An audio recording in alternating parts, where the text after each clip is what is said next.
In the dry winds of New Mexico Territory, July 1872, a rancher found a young woman tied beneath an old cottonwood tree. Her trembling words, "I'm just bait," changed everything he thought he knew about that land. Under the blazing sun of New Mexico Territory in July 1872, the desert stretched wide and silent, yet every gust of wind carried a whisper of danger. Ethan Cole, a weary rancher returning home from a long cattle roundup, guided his horse along a narrow trail where the dust clung to his boots and the heat pressed against his back. Though the horizon looked calm, the air felt heavier than usual, filled with unease that no man could ignore. Rumors had traveled from one saloon to another, warning of ruthless outlaws hiding near the Rio Grande, striking without mercy and leaving townsfolk shaken. Ethan had heard the stories, but he never believed they would reach this far, until the quiet became too sharp, the stillness too unnatural. His instincts told him that something waited ahead, hidden in the shadows, and as his hand brushed the grip of his revolver, he knew the day was not finished with him yet. As Ethan pressed forward, the silence grew heavier, broken only by the slow creak of his saddle and the steady breath of his horse, until his eyes caught a shape against the rough bark of a cottonwood near the Rio Grande riverbank,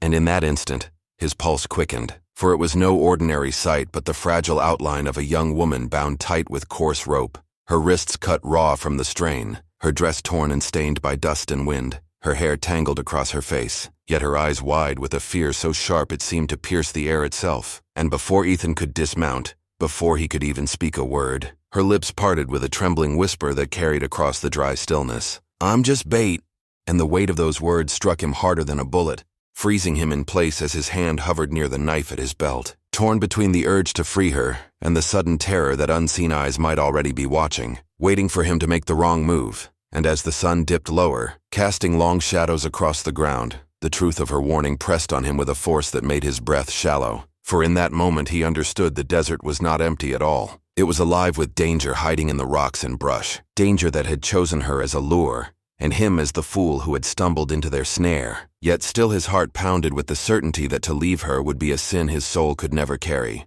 And so he sat there on the saddle, gripped by the terrible choice that would decide whether they both lived or whether the Rio Grande would keep. Another secret before the night was done. Ethan's grip tightened on the reins, as the woman's broken whisper echoed again. Her eyes locked on his with a desperate warning that carried more weight than any gunshot, and with a trembling breath she pleaded softly for him to stay back, saying that the ropes around her were not meant to hold her forever, but to trap the first soul foolish enough to show mercy, that outlaws were close, hiding in the rocks, watching every twitch of his hand, ready to fire the second steel-touched rope, and though her voice shook, her words carried the ring of truth that cut through him like a blade. For every instinct urged him to act, yet another part of him, cold and sharp, whispered that stepping forward would mean his death, and still the sight of her bound and trembling gnawed at his conscience until he could hardly draw a full breath, his heart battling between fear and duty, between the safety of silence and the cost of compassion. And as the dry wind rattled through the branches above, carrying with it the faint scrape of movement that told him they were not alone, sweat gathered on his brow though the evening air had cooled, his hand hovering at the knife on his belt,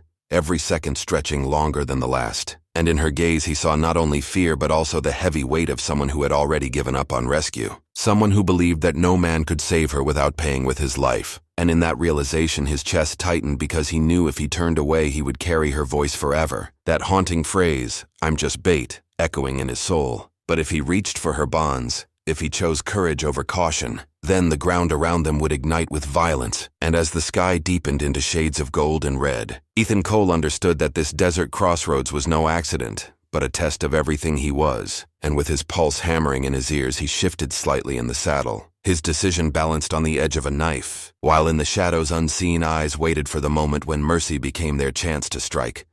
Ethan's chest rose with a deep, steadying breath as the weight of choice crushed down on him, and in that single heartbeat he accepted that danger had already chosen him. So with a swift motion, his hand closed around the worn handle of his knife, the steel flashing in the fading light as he slid from the saddle and strode toward her, every step ringing louder in his ears than the beat of his heart. And though Clara's eyes widened with terror, she did not speak again, only shook her head faintly as if to beg him to stop. But Ethan's hand was already moving, cutting through the rough hemp that bit into her wrists until the final strand snapped free, and in the instant of silence that followed, hope flickered in her gaze like a dying candle. Yet before the moment could breathe its full relief, the desert itself seemed to shift. the still air breaking as shadows stirred in the rocks above, boots grinding against stone and low whispers curling through the dry wind. Then figures emerged with guns drawn, faces hidden beneath wide hats and ragged scarves, their silhouettes sharp against the burning sky. And the trap revealed itself in cruel certainty, for the outlaws stepped forward with a hunter's patience, their leader's voice cold and mocking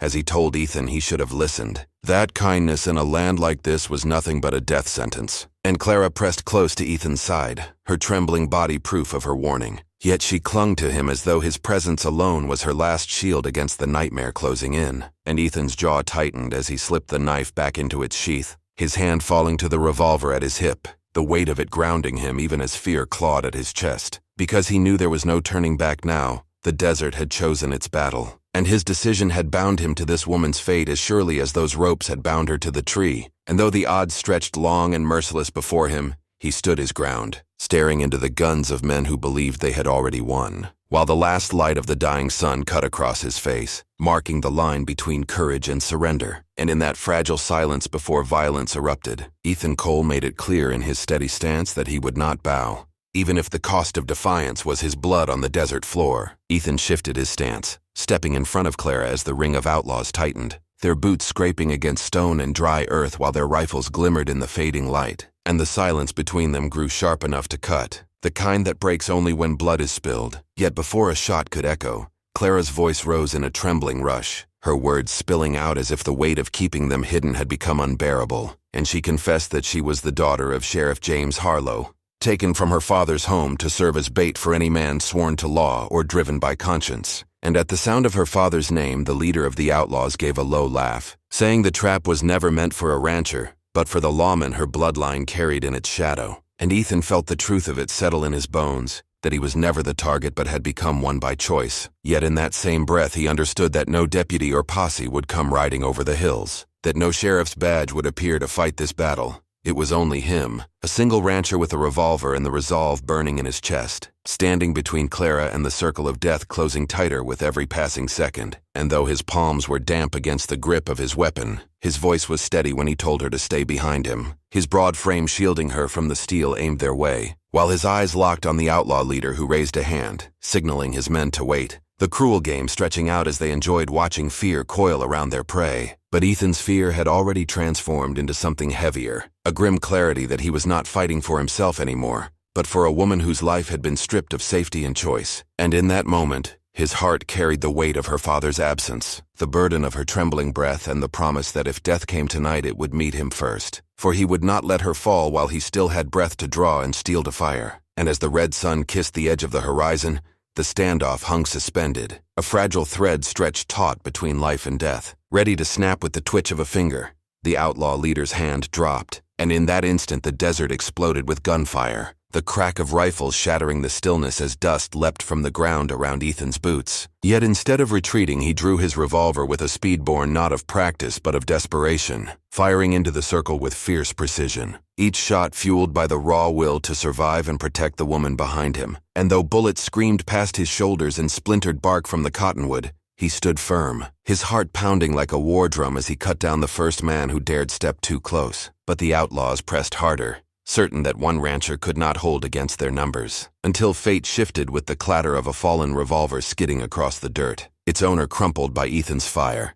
and Clara's trembling hand reached for it, her fingers curling around the cold steel though her body shook from exhaustion. Yet when her gaze met Ethan's, something fierce sparked in her, the will of her father's blood rising in her veins, and she raised the weapon with both hands, steadying it against the weight of fear, sending a shot into the chaos that struck true, stunning the outlaws who had never imagined their bait would bite back. And the battlefield shifted in an instant, 2 against many, but their unity sparked panic in the circle, for with every burst of gunfire Ethan advanced, forcing space between them, while Clara's shots rang out from behind, clumsy yet fearless. And together they carved a path through the storm, the desert air thick with smoke and the acrid sting of powder, the clash of will against greed echoing beneath the dying light. And though the odds pressed mercilessly, each outlaw fell with a mix of disbelief and rage, their trap unraveling as the bait they had tied became the blade that cut them down. And as Ethan's revolver thundered empty, he swung the barrel like a club, striking down the man who charged closest while Clara steadied her breath, her final bullet finding the shoulder of another attacker. dropping him into the dust, and the outlaws,